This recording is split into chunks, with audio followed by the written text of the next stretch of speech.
Coffee Break con Magneto. Un espacio para conversar sobre la inteligencia artificial y la transformación del trabajo. Hola, bienvenidos a un episodio más de Coffee Break con Magneto. Hoy queremos hablar de tecnología con propósito y profundizar en cómo la IA nos está ayudando a transformar los procesos e incluso la forma en que vivimos. En esta ocasión nos acompaña Juan Eduardo Jaramillo, vicepresidente de Talento Humano de Entelco. Juan Eduardo, bienvenido. Aleja, muchas gracias por esta invitación a Magneto. Encantado de participar de conversaciones con tanto propósito. Listo, Juan Eduardo, no quisiera ser yo quien te presente. Quiero que le cuentes un poco a las personas que nos acompañan sobre ti y tu trayectoria que quisieras compartir antes de entrar en materia. Bueno, ¿qué te cuento? Desde la perspectiva laboral, actualmente me desempeño como vicepresidente de Talento Humano en Entelco, una compañía del sector BPO en Colombia, responsable de todos los procesos, de la ejecución de los procesos, desde el reclutamiento, la selección, todos los temas de formación, gestión y aprendizaje, desarrollo de talento, los procesos, digamos, los más transaccionales, la nómina, todo el tema de relaciones laborales, relaciones finalmente colectivas de trabajo, la comunicación, la cultura, el cambio, que son procesos que me gusta mucho y los disfruto bastante. Y también hago otras cositas. Soy creador de Demente, un modelo de liderazgo que se centra en reconocer la incoherencia que tenemos como líderes, ¿cierto? Y que el mejor camino para acercarnos a la coherencia es reducir los momentos de incoherencia. Ese modelo de Demente surge más desde una perspectiva corporativa y nace desde la relación con mis hijos, que han sido los grandes maestros en el impacto del liderazgo.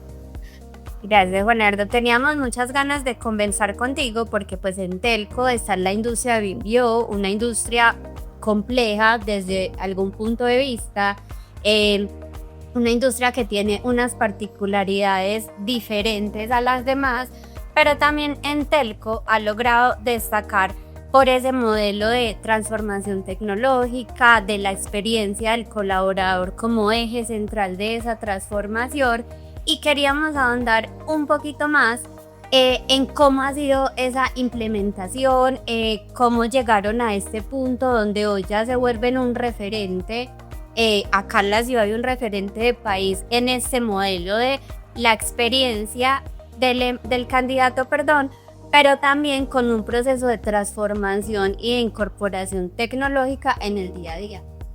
Ok, todo parte desde el propósito.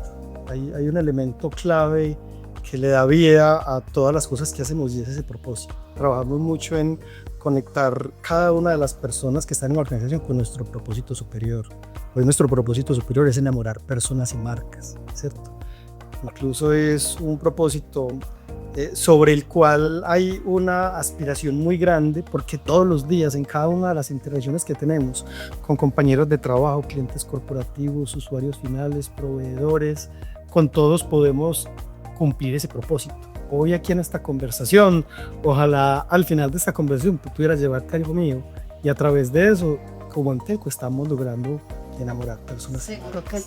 ¿Cierto? Entonces arrancamos desde el propósito. Y cuando tenemos claro ese propósito empezamos a darle sentido a los diferentes roles y desde donde cada uno de esos roles es capaz de agregar valor a la organización. Sí, ese proceso o ese concepto de agregar valor tiene mucho que ver también con cómo hacemos para que las personas vivan en un entorno en el que no simplemente vayan a trabajar, dispongan su fuerza de trabajo a cambio de un reconocimiento económico. No, que las personas sientan que en esa organización están yendo a entregar más que eso. ¿Por qué? Porque a través de eso que le entregan en el día a día a la organización, a nuestros clientes y a sus usuarios, también están creciendo como persona y que también como organización somos capaces de tocar el entorno familiar de ellos para que cada vez tenga mejores beneficios, ¿cierto? Y acceda a mejores condiciones en términos de salud desde una perspectiva más integral de lo que significa el colaborador. Entonces digamos que son los puntos desde los cuales abordamos el ejercicio de lo que significa trabajar en esta organización y cómo mover la cultura. Ahí mirando hacia atrás, Juan Eduardo, ¿cuáles son como esos principales cambios o hitos que hoy destacas en este proceso de transformación de Entel? Ok. Hay elementos fundamentales desde lo que tiene que ver con el relacionamiento con los colaboradores y los aspirantes, pero también desde lo que debe ocurrir en la organización.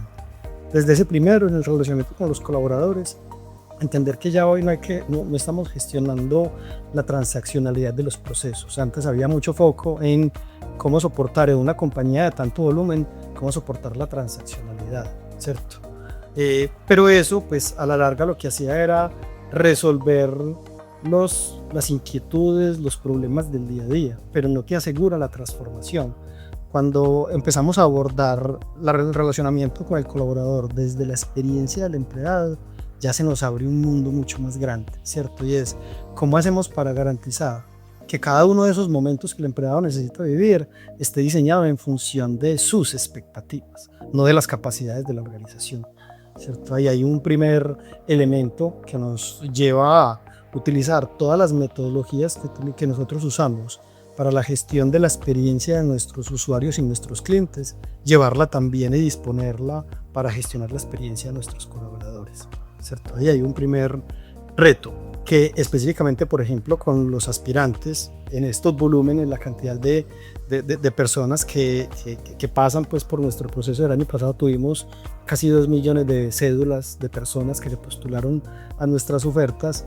Gestionar un proceso de esas dimensiones pues, requiere no solo capacidades tecnológicas, requiere tener un diseño para que quienes hacen parte de ese proceso lo vivan de la mejor manera. Y no somos perfectos, todos los días encontramos formas en donde decimos aquí hay que ajustar, porque los candidatos nos están diciendo esto, porque alguien se perdió en tal parte del proceso. Pero tener esa idea de que siempre tenemos que estar leyendo, cada que tengamos una interacción con un candidato, decir, hay que sacar algo de ahí, de esa conversación, no solo desde la valoración, sino también desde cómo le aporta al proceso, desde lo que vive. Eso es tener mentalidad orientada a la experiencia de las personas. Entonces, ahí hay unos retos muy, muy grandes, ver la gestión de las personas, ¿cierto? Desde la experiencia de ellos. Y el otro reto grande es las capacidades que hay que gestionar, cómo desde talento humano somos los impulsores, somos los gestores de capacidades en la organización, capacidades que son las que permiten que la organización pueda construir el futuro y llegar a él en los tiempos adecuados, ¿cierto? Entonces no somos simplemente un equipo que tiene que determinar y es en qué debo de formar las personas, no, la formación, el conocimiento ya está al alcance de todos, es cómo lograr que ese conocimiento sí sea aplicado en la organización, y eso requiere construir dinámicas para que las personas puedan aplicar su conocimiento y a través de ese conocimiento transformar y gestionar el cambio para llegar a donde se quiere llegar. Entonces lo resumiría en esos 2 retos.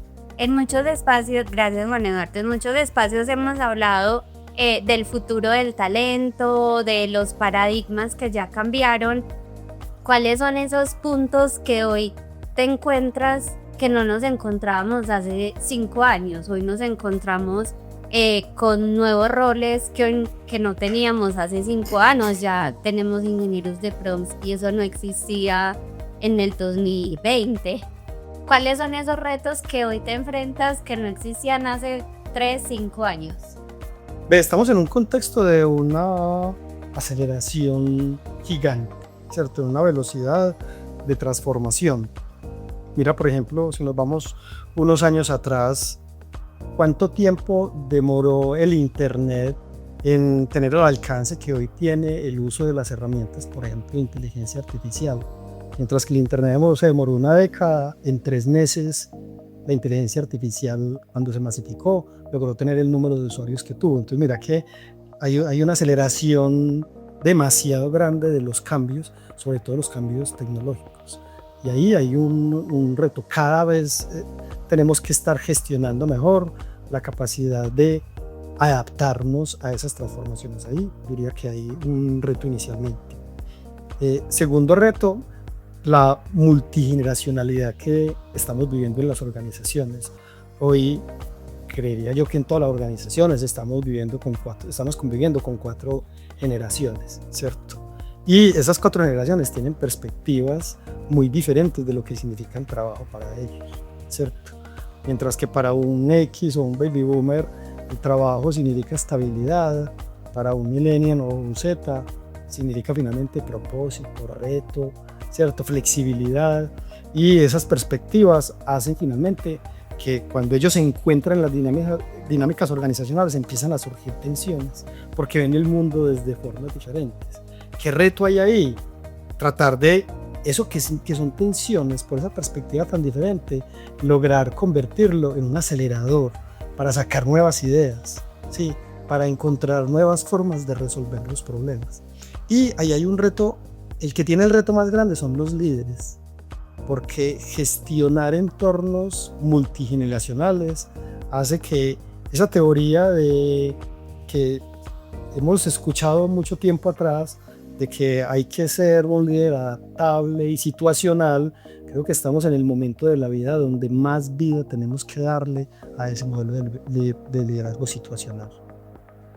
Súper bueno, Eduardo. Hablábamos al principio de la inteligencia artificial como apalancador o habilitador de muchas cosas dentro de las organizaciones. Hablamos también de tecnología con propósito. ¿Qué papel ha jugado la tecnología y la inteligencia artificial dentro de este proceso de transformación o cambio de paradigmas del que estamos hablando? Es clave, la tecnología juega un papel clave. Lo que hay que tener claro es que la tecnología no es el centro de la transformación, ¿cierto? Entonces, en compañías como la nuestra, donde los volúmenes de transacciones, las interacciones con clientes, usuarios y colaboradores son tan grandes, la tecnología siempre va a impulsar, siempre va a poder permitir que atendamos más volúmenes de interacciones con menor esfuerzo, con calidad mucho más consistente, en mejores niveles de oportunidad, ¿sí? Pero no es el foco. O sea, el reto finalmente de la transformación no hay que centrarlo en la tecnología, hay que centrarlo finalmente en la conducta del ser humano. Sí. Qué pena. ¿Qué hay que hacer? Hay que empezar a desarrollar finalmente capacidades a lo largo de toda la organización, de todos los procesos, para que la tecnología sí pueda empezar a favorecer los resultados que queremos lograr desde cada una de las perspectivas. Si quieres, ahondemos un poquito ahí, qué experiencia o de pronto si tienes una anécdota en la que haya tocado hacer como ese proceso de gestión del cambio o de cómo incorporar la tecnología para facilitar un proceso. Ok, cuando nosotros arrancamos, incluso en uno de los temas de los procesos de talento humano, cuando arrancamos a decir, bueno, vamos a incluir tecnologías diferentes soportadas en inteligencia artificial en la organización, el reto no surge desde tecnología, desde los altos niveles, como normalmente ocurre. Vaya, implementen esta tecnología que me contaron que hace mucho más eficiente el proceso. Sí, con más de 15 años. El reto debe de surgir desde la necesidad de las personas, cuando conversamos y hacemos preguntas y entendemos cuáles son las formas en que las personas pueden hacer mejor su trabajo, dedicando tiempo a las actividades de valor. Ahí en esa conversación es donde empiezan a descubrirse y a emerger de manera natural que hay que utilizar la tecnología. Entonces no es una tecnología que se va a imponer, sino que es una necesidad de tecnología que surge desde el mismo equipo. Entonces cuando empezamos a verlo, dijimos, bueno, tenemos que buscar una herramienta. Cuando dijimos, la necesidad que hay es de tener una herramienta diferente que nos soporte el proceso desde otra perspectiva. No solo desde la transaccionalidad, sino que también sea capaz de habilitar un nivel cognitivo mucho mayor al que teníamos antes en la tecnología para poder darle vida a transacciones más complejas de las que estábamos gestionando. Y en ese momento llamamos al equipo de tecnología, venga señores, somos capaces de hacer algo internamente. Nosotros somos una organización finalmente que tiene un equipo grande de desarrollo, que estamos basados en mucha tecnología, soportamos muchas cosas en tecnología, y el equipo dice, eso se puede hacer, pero nos va a llevar tiempo y nos va a costar dinero, ¿cierto? Y cuando dijimos nos va a llevar tiempo, y es ¿cuánto tiempo? Cuando nos dieron el tiempo, dijimos, no, este no es el camino, tenemos que salir afuera a buscar. Entonces decían, no, ¿qué va a buscar afuera? Eso no lo van a probar, eso hay que hacerlo aquí adentro.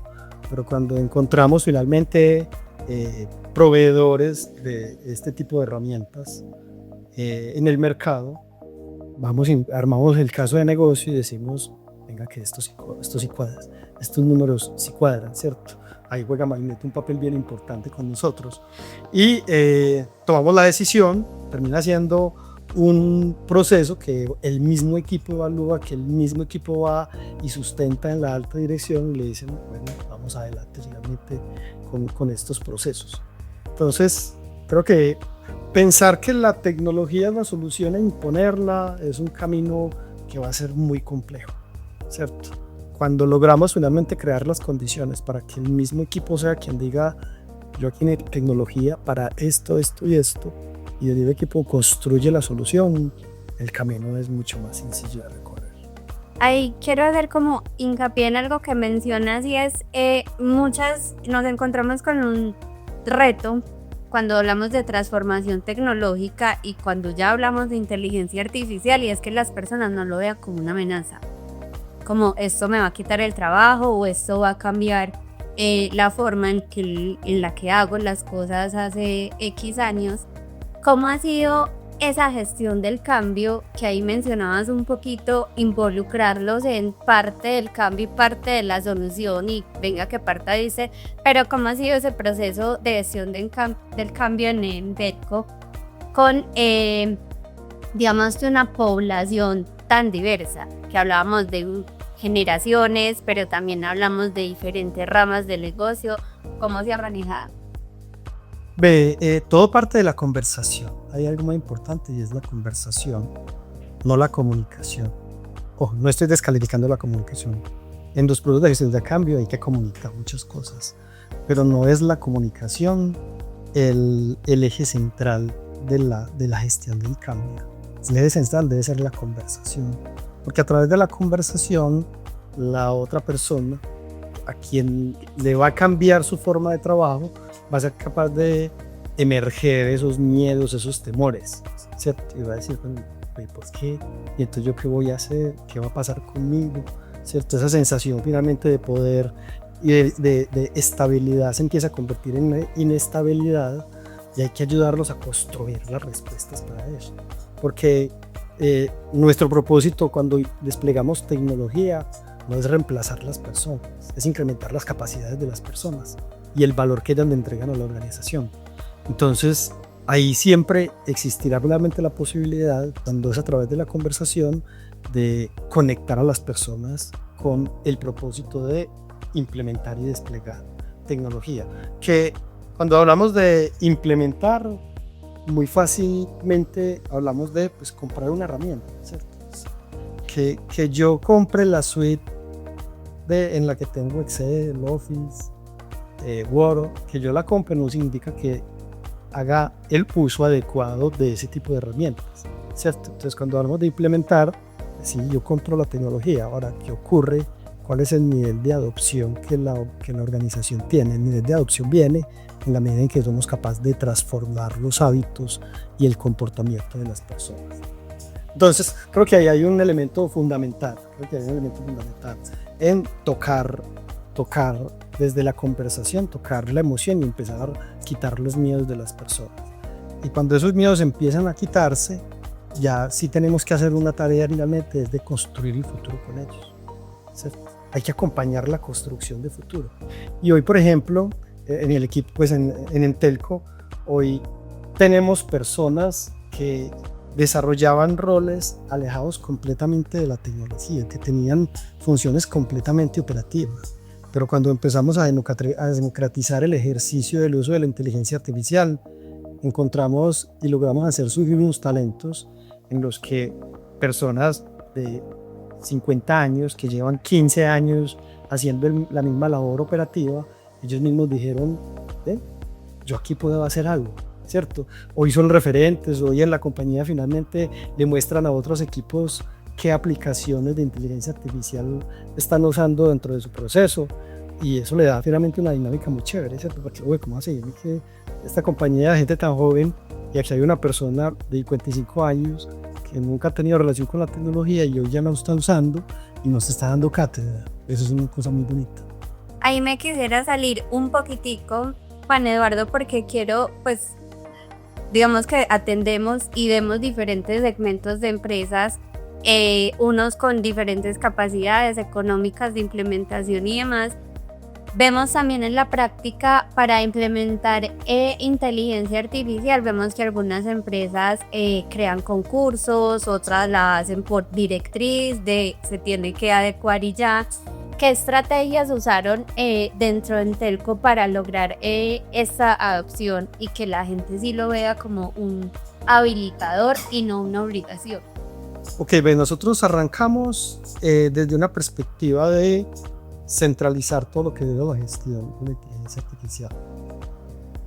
Y creo que nos equivocamos de una manera muy importante, ¿cierto? ¿Por qué? Porque frenamos la evolución, ¿sí? Porque era un conocimiento que quedaba solo unas personas, quienes lo querían utilizar empezaban a encontrar las barreras, espere que tengo que revisarlo, ¿cierto? Y habrá que revisar los temas de seguridad, y entonces aquí había un cuello de botella muy grande. Cuando empezamos a decir, bueno, ¿y qué necesitamos finalmente para encontrar el mayor beneficio para la organización utilizando la inteligencia artificial, garantizando pues todos los protocolos pues, de seguridad, obviamente? Dijimos, hay que hacer algo, hay que masificarlo, hay que democratizarlo. Pero ¿cuál es la forma de democratizarlo? ¿Cierto? ¿Será llevar personas de tecnología a cada una de las áreas? O sea, si cogemos ese equipo que cuando está junto tiene unas capacidades y multiplica sus capacidades para hacer proyectos muy grandes y muy complejos, si lo empezamos a difuminar, vamos a perder un impacto muy grande. Entonces los proyectos grandes de compañía ya no van a tener los recursos que tenían, y ya esos recursos separados van a tener un menor impacto. Con toda seguridad van a hacer ejercicios y avances específicamente en los procesos, pero el impacto en la organización no va a ser el mismo. Entonces dijimos, no, tenemos que empezar a buscar cómo involucramos las personas más. Y le dimos la vuelta. Entonces lo que creamos fue, vamos a crear un proyecto no de despliegue de inteligencia artificial, sino de modificar y crear una cultura basada en inteligencia artificial, ¿cierto? Y vamos a poner a las personas a pensar en función de cómo hacer un mejor uso de la inteligencia artificial. Entonces no era el foco desplegar tecnología, ¿cierto? Era cómo transformamos los hábitos. Y creamos ya algunas dinámicas a través de ese proyecto de cultura de inteligencia artificial. Creamos un programa, una de las acciones específicas fue crear un programa con el que hicimos mentoría y acompañamiento a quienes tuvieran esas ideas en dónde la vamos a usar. ¿Por qué? Porque todos los líderes decían, claro, mi equipo está pidiendo usarla, aquel ya la está usando, ¿y qué hacemos? Entonces digo, bueno, vamos a darle orden. Creamos un programa, se llama Eureka, ese programa, en donde empezamos a incubar esos proyectos en las áreas, esos responsables, y los acompañamos, les hicimos mentoría, los ayudamos a armar el caso de negocio, a seleccionar la tecnología que necesitaban utilizar, si era tecnología que debíamos comprar o si era tecnología que podíamos desarrollar o tecnología gratuita que ya estuvieran enmarcado. Entonces un ejercicio muy muy bonito, donde ya unos recursos que teníamos para esos proyectos los dedicamos a acompañar proyectos, y empezamos a ver que en cada una de las áreas hay ya proyectos de implementaciones soportando la tecnología, soportando a través de tecnologías de inteligencia artificial los procesos. ¿Cómo ha impactado esto, Juan Eduardo, la cultura y la experiencia del colaborador en Entelco? Pues estos procesos de transformación, pero también la inteligencia artificial. ¿Qué ves hoy como resultado de? Como resultado hay una disposición muy grande a seguir favoreciendo la transformación de la organización. O sea, yo creo que el más importante desde lo que significa la dinámica de organización es que hay hoy muchísimas más personas pensando en cómo sumar, ¿cierto? Y es pensando en dónde más puedo explotar la tecnología. Incluso llegamos a un punto en el que ya todo el mundo decía, es que hay que poner inteligencia artificial, y cuando íbamos a esos proyectos, esas mentorías, y es, no, esto no requiere inteligencia artificial, te saldría súper costoso poner inteligencia artificial, pero hay otras herramientas, ¿cierto? Entonces es fundamental, pero ya el chip se cambió, ya el chip sí es, venga, necesito tecnología para soportar los procesos. Que sea inteligencia artificial, pues será una pregunta que habrá que responder en la medida en que se vaya resolviendo. Y segundo, es que las personas hoy, digámoslo desde la experiencia del empleado, desde la conceptualización específica del empleado, y es que hoy las personas no ven una amenaza a través del uso de la inteligencia artificial o de la tecnología, ¿cierto? Ahí hay una definición como contraintuitiva, ¿cierto? O sea, uno podría decir que usar la inteligencia artificial es como devolver el tiempo, pero no devolver el tiempo para ir al pasado, sino devolver el tiempo que estabas invirtiendo en cosas que no agregaban valor. Sí. Entonces lo que estamos haciendo hoy es devolverle tiempo a las personas para que piensen mejor, para que hagan cosas más chéveres, más entretenidas, no esas cosas monótonas y aburridas que todos tenemos que hacer. Juan Eduardo, quisiera como que recapitulemos todo ese avance que hemos hablado de cómo la inteligencia artificial se ha vuelto parte de una cultura, cómo hemos involucrado la transformación tecnológica en un proyecto organizacional, pero también quiero que hablemos de esos cambios que has visto en las expectativas del colaborador, porque hoy ya, como lo hablábamos al inicio, muchas generaciones tienen una expectativa del trabajo diferente. Para unos es un fin, para otros es simplemente un medio para conectar, para otros es busco propósito y una realización personal a través del trabajo. Pero ¿cómo has visto esa evolución de las expectativas que ya no son simplemente el salario o una compensación económica? Ok. Sí, volviendo pues a ese tema que revisábamos ahorita, de esa mezcla generacional que tenemos en estos momentos. Esa mezcla generacional también ha hecho que las organizaciones tengamos que modificar nuestros programas finalmente para relacionarnos con las personas, ¿cierto? Hoy, cuando diseñamos desde el escritorio, nosotros empezamos a entender el diseño de la experiencia de los colaboradores desde lo que vivimos nosotros y desde lo que viven las personas que nos rodean. Pero cuando yo no voy a la operación, no voy al piso, no salgo a la calle con los equipos que tenemos en terreno, no me doy cuenta finalmente de quiénes son esas personas y qué es lo que necesitan, ¿cierto? Nosotros incluso teníamos una actividad, hace algún tiempo teníamos una actividad que era la fiesta de los niños, era la actividad a la que más presupuesto le invertíamos. Cuando empezamos a revisar los datos de los colaboradores, encontramos que solo el 12% de los colaboradores tenían hijos. Y entonces empieza a surgir la pregunta, ¿cómo le dedico casi que la mayor parte en una sola actividad? Es la actividad que más presupuesto me consume de todo el año, pero esa actividad solo está dedicada para el 12% de las personas. Entonces empiezan a encontrar otras respuestas, ¿cierto? ¿Y qué pasa con las mascotas, cierto? Teníamos dentro de nuestro programa de bienestar cosas para las mascotas, no teníamos muchas, porque quienes estábamos diseñando ese programa, la mayoría teníamos hijos, ¿cierto? Entonces diseñamos desde lo que nosotros creíamos que era importante para nosotros, ¿cierto? Hoy ya hay un cambio completo, hay un cambio muy grande en cuál es el plan de bienestar, cuál es la forma finalmente en que nosotros garantizamos que para cada una de las personas dentro de ese plan de bienestar hay elementos para mercar a lo largo del año.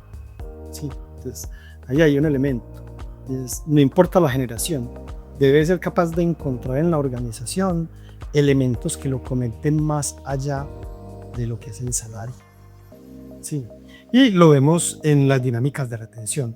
La industria en la que nosotros estamos, digamos, es una industria en la que tocamos mucho la base de la pirámide. En 65% de nuestros colaboradores son estrato 1 y 2. Ahí está la base de la pirámide.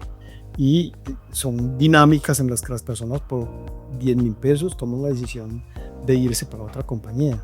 Hoy nosotros dentro de este sector somos la compañía que más controlada tiene su rotación.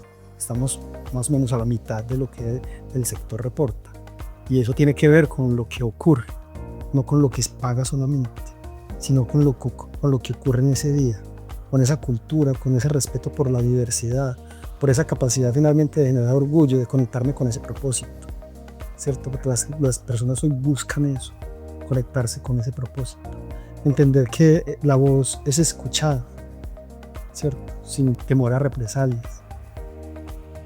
Esos elementos son los que pueden hacer la diferencia en la experiencia. El tema es que es una conversación de tecnología, pero de todo esto que te estamos hablando, en lo que es la experiencia del colaborador, no te estoy tocando de la tecnología, porque son las cosas que no va a ser capaz de resolver la tecnología, la conexión con el ser humano. Sí, se vuelve un habilitador más, no el que entra como protagonista a resolver estos temas. Vení, qué pena que es que, porque ahí me parece muy importante elemento, ¿cierto? Es cómo hacer que las personas sientan orgullo de trabajar en individualización. Eso genera vínculo y hay que desarrollar acciones para que las personas sientan orgullo. Cómo las personas valoran a su líder, y no lo valoran porque es perfecto, porque la gente no está buscando líderes perfectos.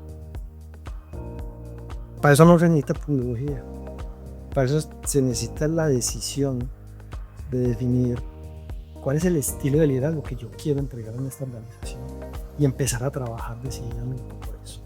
Y todo eso te va después, cuando vos quieras poner la tecnología, va a ser mucho más fácil. A eso iba porque, pues digamos que hablamos también, es una industria compleja, es una industria con muchas particularidades, pero hoy Entelco es un referente de marca empleadora. Es un referente en que la gente quiere pertenecer a Entelco, quiere participar en las convocatorias de Entelco. Acá, ¿qué acciones que hemos hablado también del tema, pero qué acciones o qué desencadena para ti, para Juan Eduardo, que una persona se quiera quedar o quiera pertenecer a una organización?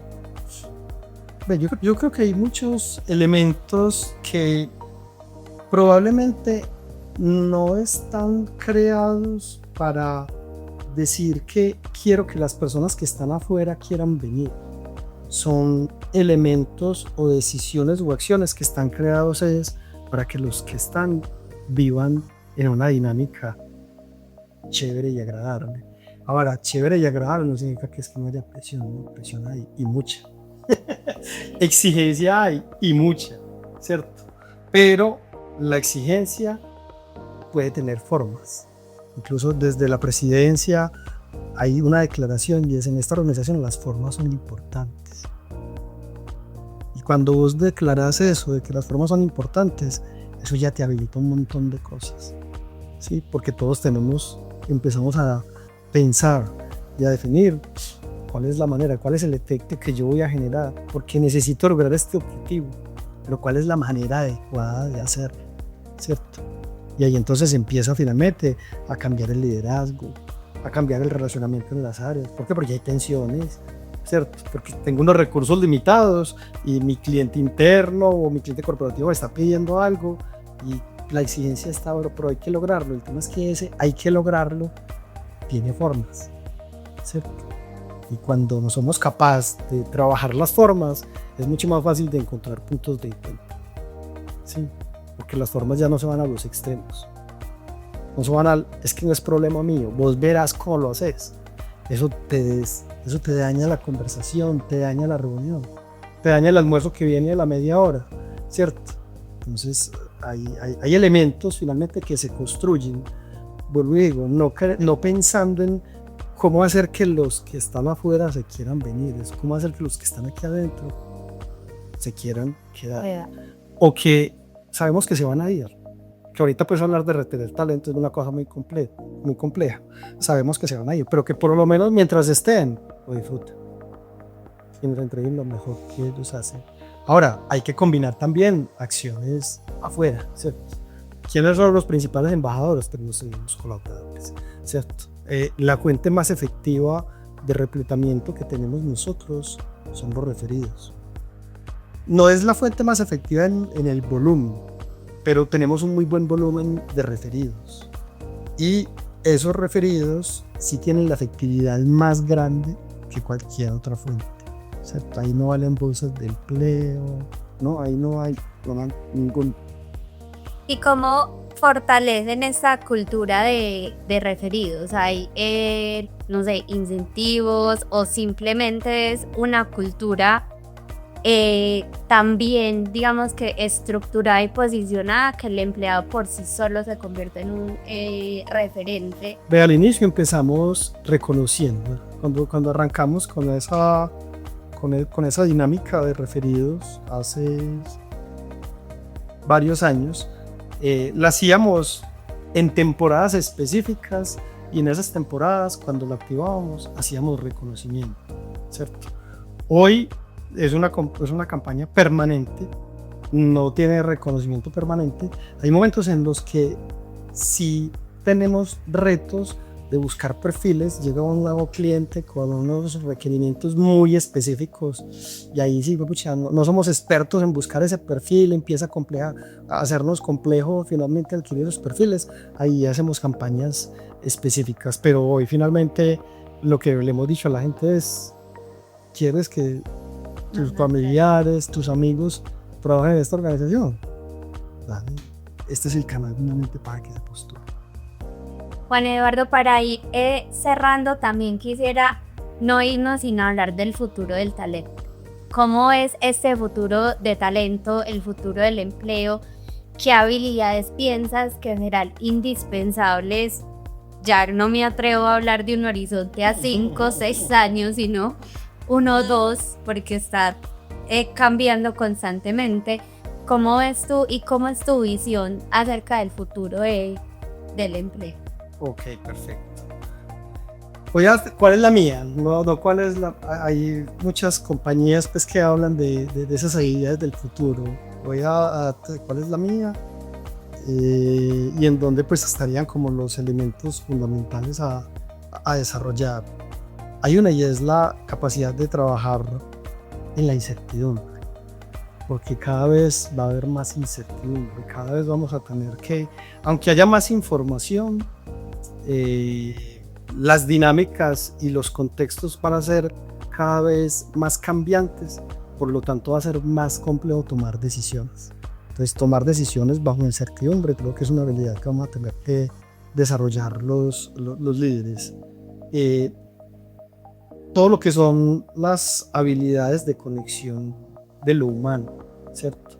Porque no es porque la tecnología ponga en riesgo lo humano, no, es porque la tecnología está creciendo y cada vez va a entregarle más posibilidades a que las organizaciones avancen, que lo humano va a ser el que va a determinar hacia dónde realmente queremos orientar eso que el entorno quiere entregarnos a través de la tecnología, ¿cierto? Entonces no creería que es que lo humano está en riesgo, no, lo humano antes hay que potenciar a través de la conexión, ¿sí? De la capacidad de aprender, de la capacidad de aplicar lo que se aprende, de la capacidad de colaborar, ¿cierto? Creo que las experticias empiezan a estar muy mandadas a recoger, ¿cierto? Ser muy experto en algo en un entorno corporativo creo que va a empezar a perder, va a empezar a perder relevancia. ¿Por qué? Porque pues, como la información va a estar a disposición de todos, ese experto ya no va a hacer la diferencia, ¿cierto? Y muchos expertos dicen: sí, pero es que tengo toda la experiencia, todo lo que, ¿cierto? Todo mi bagaje. El tema es que en este momento lo que más queremos hacer es no hacer las cosas de la misma manera que se hacían antes. Entonces, creo que va a poner los centros de experticia, los va a poner como en mucho riesgo. Juan Eduardo, hay muchos líderes que hoy se empiezan a enfrentar a ese proceso de transformación tecnológica. Hay muchas personas que todavía piensan con temor o con cierto recelo sobre la inteligencia artificial, ¿tú qué consejo puntual le darías a estas personas que están empezando este camino en el que Entelco ya se convierte en un referente y tiene algunas lecciones aprendidas?